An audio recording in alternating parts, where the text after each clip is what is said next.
Welcome to this webinar on precision engagement. It's a pleasure to be with you to explore this topic and in particular why you should and how you could achieve engagement levels that your competitors can only dream of. So why should you believe me?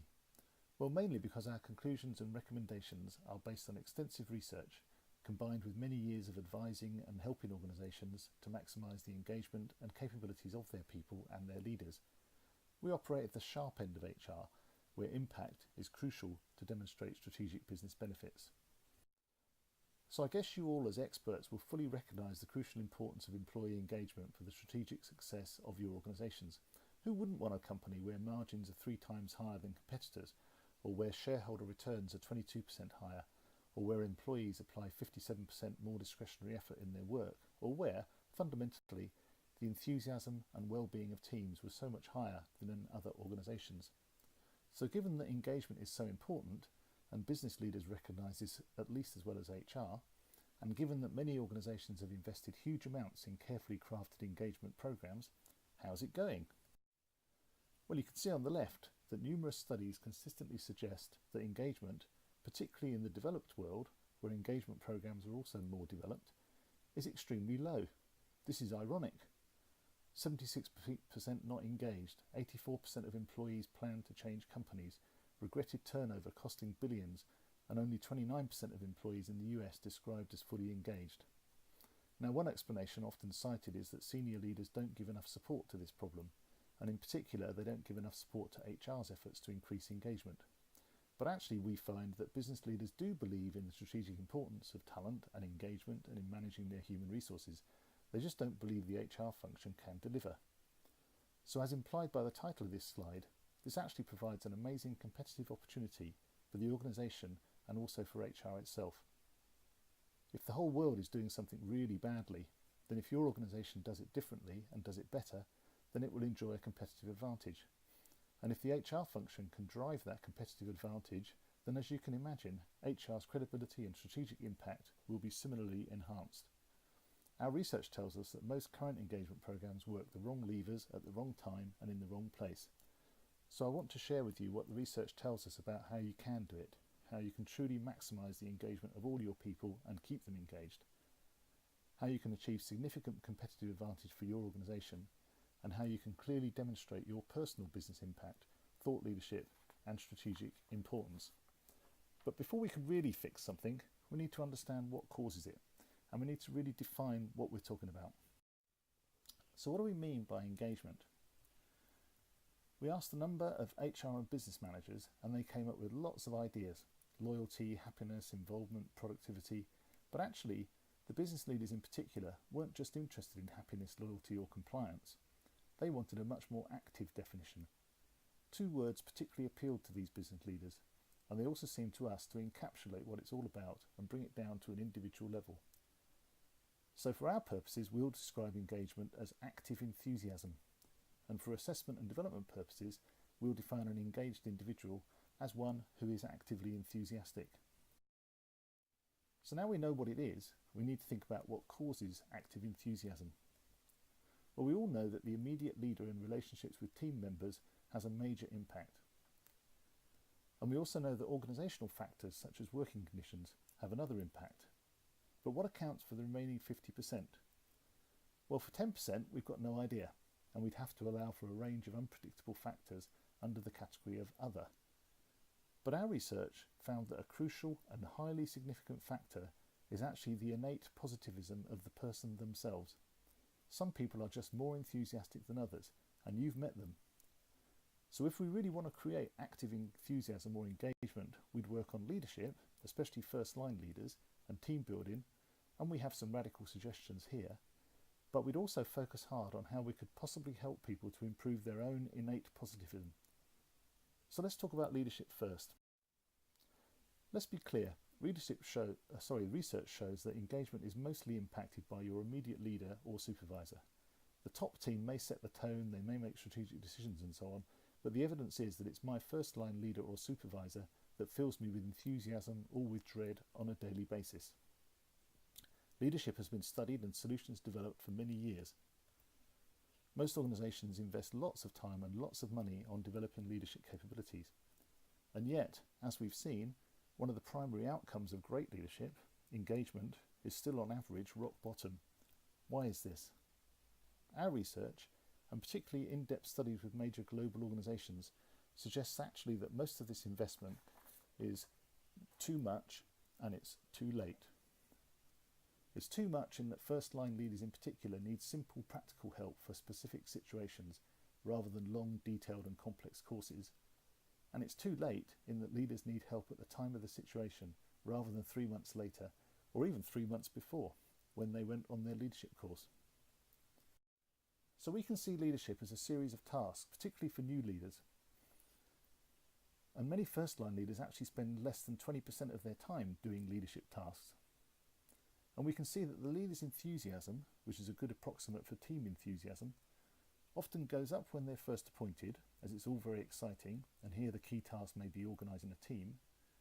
It tends to go down when they have to carry out tasks such as having difficult conversations or dealing with slippage.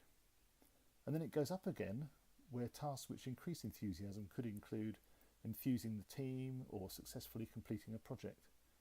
So as well as in-depth training and development, which we all provide, leaders need help that is immediate, relevant and very specific to the particular situation. And as we'll see later, modern technology, including my iPhone which just went off, now makes this entirely feasible. Although I'm not suggesting robot leaders as proposed by Koch in 2012. So now let's talk about innate positivism, the other major factor, the individuals themselves. Can we increase people's innate positivism or optimism, or is this a deep genetic character trait that can't be changed? Because if it can't be changed, then all we can do is try to recruit positive people. But if it can be changed, then we can develop positivism in all our teams. Following extensive research, we debated the first outcomes early this year with our HR Directors Networking Group, the Golf Talent Advisory Board. We were in the Atlantis Hotel in Dubai, where many excited guests get to swim with and cuddle the dolphins, and this certainly affected the use of this particular example. So why do people love to get close to dolphins? Is it a nervous fascination with a top carnivorous predator hunting in packs? No. Is it because of scientific interest in a large aquatic mammal? No, of course not. It's because the dolphin appears to be the happiest, wildestly enthusiastic animal in the world. They seem to love everything and everyone they get involved with. If you could find a dolphin with IT skills, they'd be the most enthusiastic tech you could ever employ. If you could find a dolphin with financial skills, they'd be the most enthusiastic accountant ever. Now in contrast, let's look at the blobfish. This is officially the world's most miserable looking fish. The blobfish is in danger of extinction, and you can probably understand why. Not even another blobfish would enjoy the company of a blobfish. A blobfish in your office would radiate depression across the team. The world's most talented blobfish still looks like he finds everything and everyone deeply disappointing, and I'm sure you know people just like this. Now let's suppose our dolphin and our blobfish go for an interview. They're both rejected for the job, and the letter just says, more suitable candidates, which basically tells you nothing.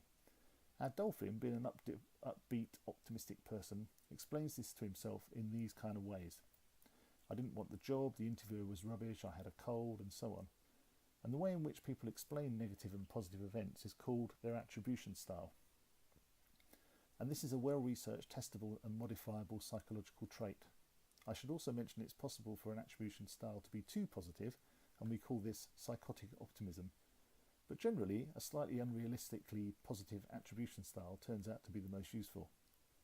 Our blobfish, on the other hand, explains the rejection as, I'm no good, I'm too stupid, I'm very unlucky, I'm not good with people, all of which may be true, but none of which explanations help in being positive about future interviews or indeed about all sorts of future events.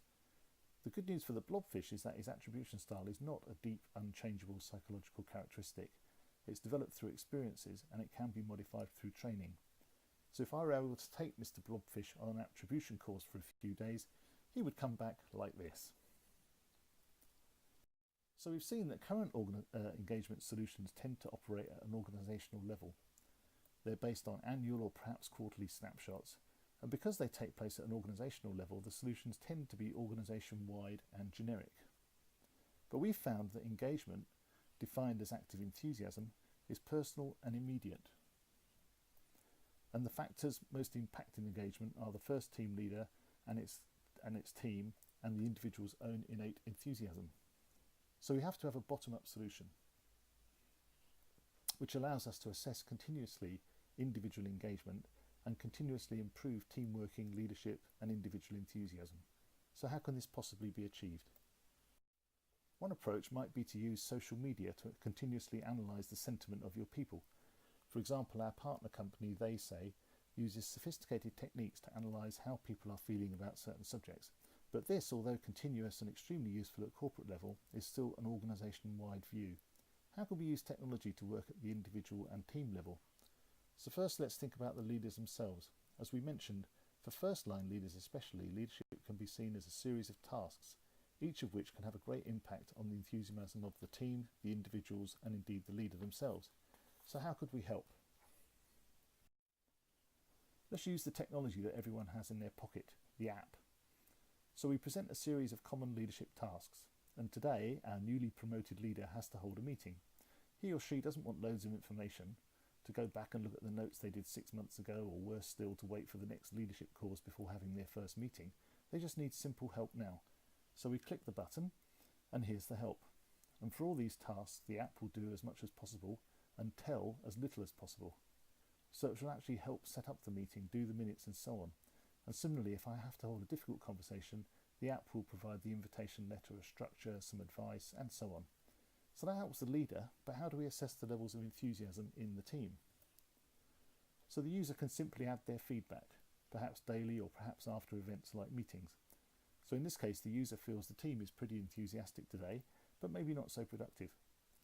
And similarly, how can we also make sure the leader has the opportunity to fix issues and to recognise good feedback? Well, the user can ask for help or register a great idea on the spot. And of course, this means that the leader and the organisation can start to collate this feedback and to find out where there's hot spots of enthusiasm or low spots of productivity or whatever. So in this case, most of the team think enthusiasm is quite high, and 2 think that productivity is quite low. So the app would advise the leader to go and talk to the 2 low scores, and that would appear on the action buttons. Or if everyone was low, it might advise him to hold or her to hold a team session. Also, number 7 thinks they're productive but not enthusiastic. So why is this?